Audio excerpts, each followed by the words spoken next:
Welcome back, Homebodies. I'm so glad that you guys came back. So today I actually did a live on Facebook talking about my garden area. So I went by Hobby Lobby and I went by the family tree, as I said. However, on my update, I said that I would do it Friday, and I ended up doing it today because best friend invited me to the spa tomorrow. And I don't know about you, but I ain't gonna pass it up. So I'm going to, for the sake of this video, I'm gonna overlay a lot of parts, and then I'm gonna show you guys what I got as well. But first things first, let's get into the design that I'm going for.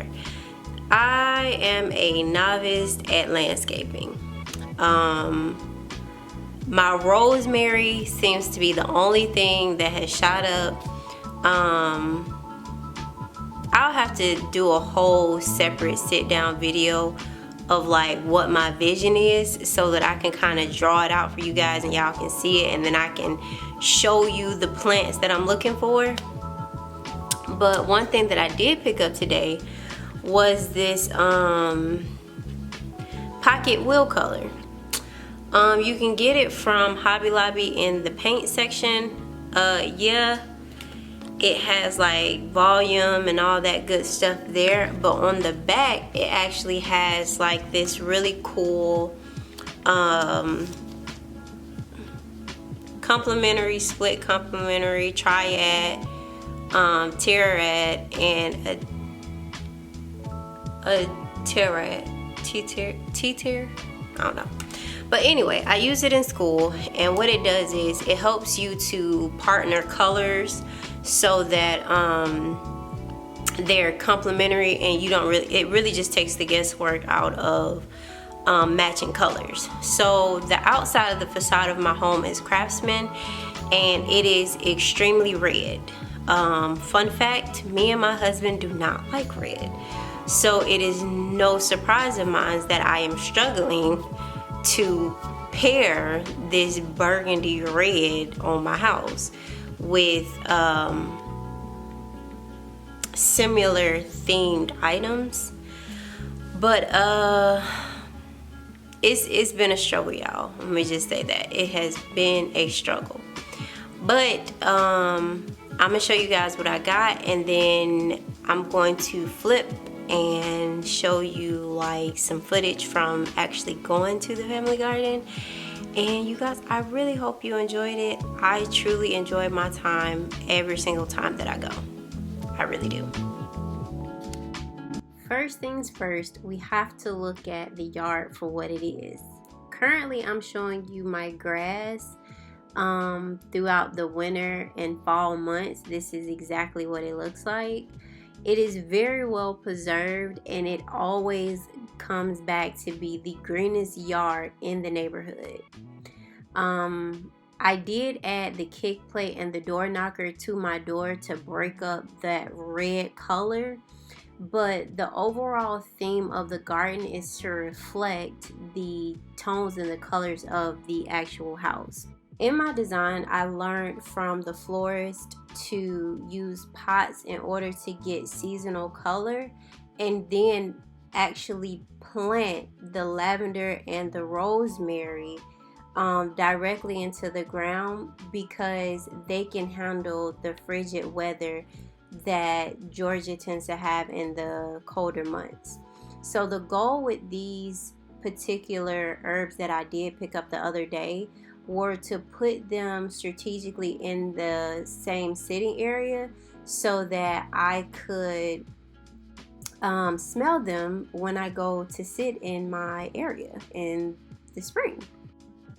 True to Craftsman style design, one of the things that makes Craftsman style homes look seamless in their design is to have a symmetrical design. So one of the things that I really wanted to employ in this sitting area was a very symmetrical theme of plants and herbs as a very well balanced out idea.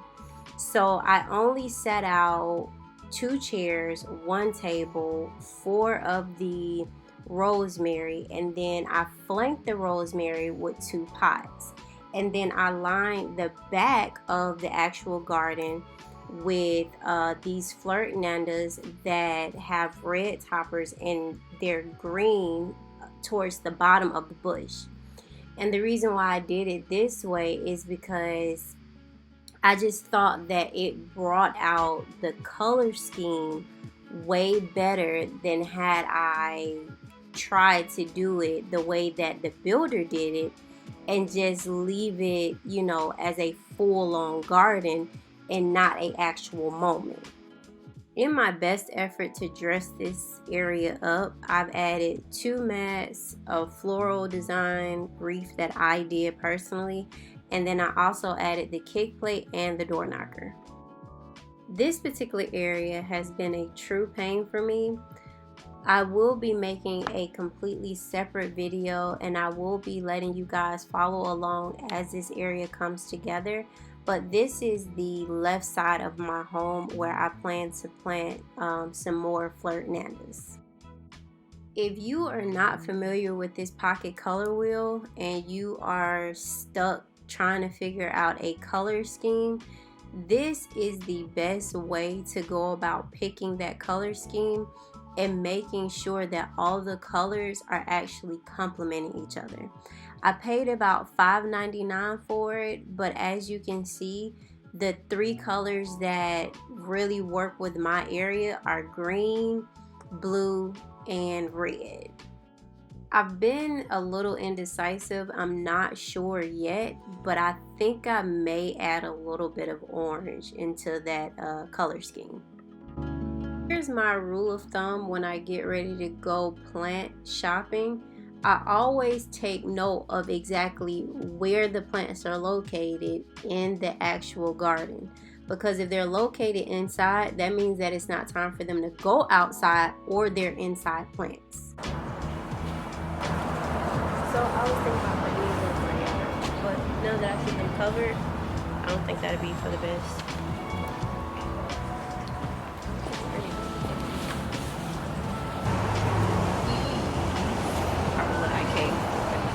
I eat this cilantro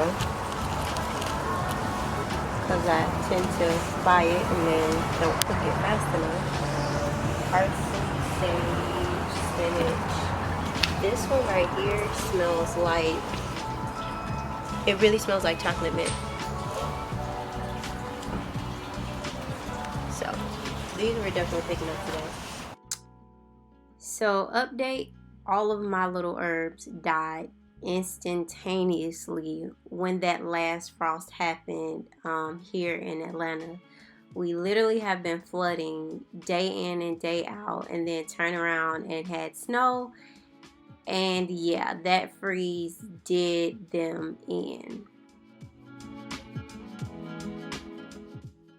I absolutely adore indoor plants. However, I have not figured out how to position them so that they get optimal sun in my home. So I'm still trying to figure it out, but you know, I haven't given up hope yet. This looks like a turtle. From a distance, don't it look like a turtle?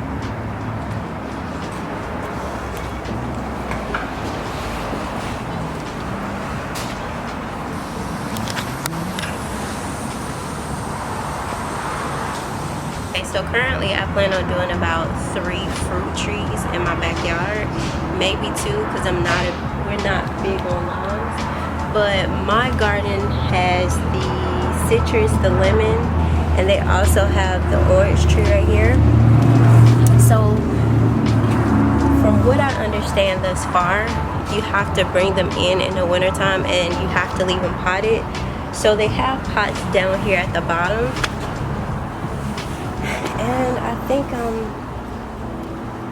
I'm really excited for my spring and summer garden. I'm not gonna buy them now because they wouldn't last at my house currently because it's just too cold in my house. But when it gets a little bit warmer and I can stick them directly outside, then I will definitely come back and pick them up because I just need them. Like, I need them in my life.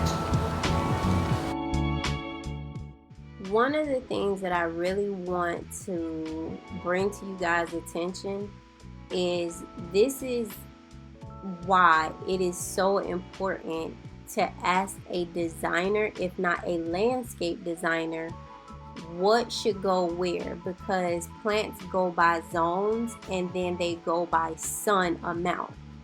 And one of the things that I've come to confront is, although I want these type of plants, my zone for sun may not be appropriate for certain types of plants. So as you see, this Jubilation Gardenia is one that I am literally gung-ho to get in my yard.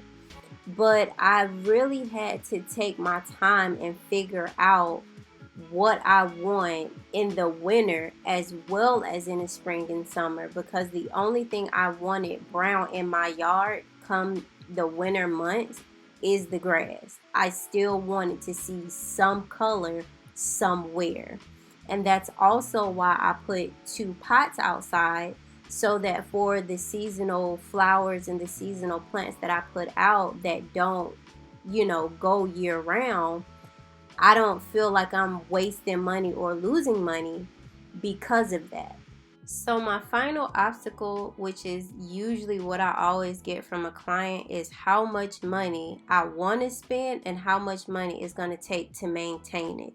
This is why I did my research and I took my good sweet time. So I want to encourage you guys to really take your time making decisions and do your research and find out what the market sits at. By spending just a little extra time doing your research, this can eliminate costly mistakes and you hating the design after you made the purchase.